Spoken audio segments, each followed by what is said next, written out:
ఈరోజు దాన్ని మళ్ళీ మనం మన కబ్జా నుంచి మళ్ళీ హ్యాండ్ ఓవర్ చేసుకొని 2.5 కోట్లతోని అక్కడ గెస్ట్ హౌస్ పెట్టాలని చెప్పేసి ఇప్పటికీ బట్టి విక్రమార్క టేబుల్ మీద 2.5 కోట్లతోని అది మనకి శాంక్షన్ గురించి ఉన్నది.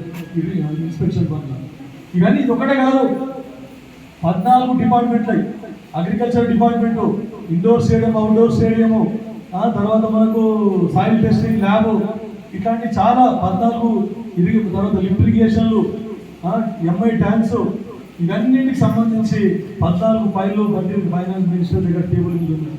ఎప్పుడో క్లియర్ అవుతుండే దుర్మార్గులు, మీరు చేసిన దుర్మార్గం వలన, మీరు చేసిన అప్పుల వలన, మీరు చేసిన దివాలా రాష్ట్రం వలన ఈరోజు అటువంటి ఫైల్స్ ఒకటి క్లియర్ అయిపోయింది తప్ప ఇంకా మేము క్లియర్ చేసుకోలేకపోతా ఉన్నాం. లేకుంటే ఒక్కొక్క ఫౌండేషన్ చేసుకుంటా పోతే ఈయన ముఖం ఎక్కడ పెట్టుకుంటాడో భూపాల్ రెడ్డి అని మీకు చెప్తా ఉన్నాను.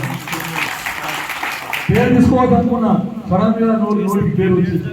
ఎందుకంటే అంత వాళ్ళని విమర్శించడానికి వాళ్ళ పేరు తీసుకునే స్థాయి కూడా కాదు వాళ్ళని అని చెప్తాం.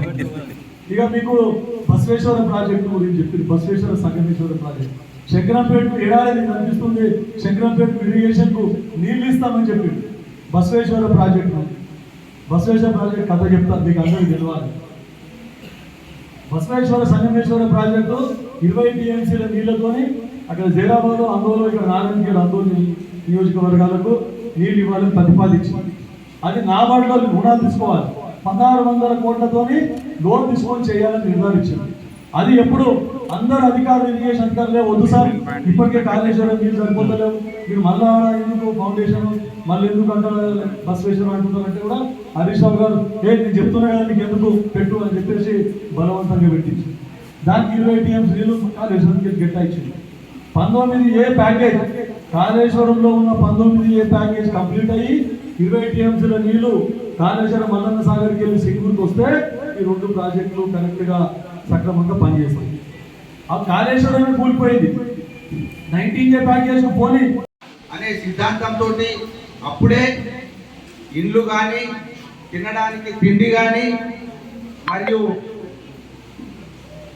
బట్టలు, అప్పుడు బట్టలు లేకుండా బట్టలు, ఈ కార్యక్రమం తీసుకొచ్చిందే కాంగ్రెస్ పార్టీ అని చెప్పేసి మీతో మనవి చేస్తూ, మరియు రాజశేఖర రెడ్డి గారు ఉన్నప్పుడు 1 రూపాయికి కిలో బియ్యం ఇచ్చినాం. అప్పుడున్నప్పుడే రేషన్ కార్డులు వచ్చినాయి. ఇప్పటిదాకా ఇంతకుముందు మిత్రులు చెప్పినట్టు పెళ్ళైన వాళ్ళకు రేషన్ కార్డు రాలేదు, పిల్లలకు రేషన్ కార్డు రాలేదు. ఇదే కాక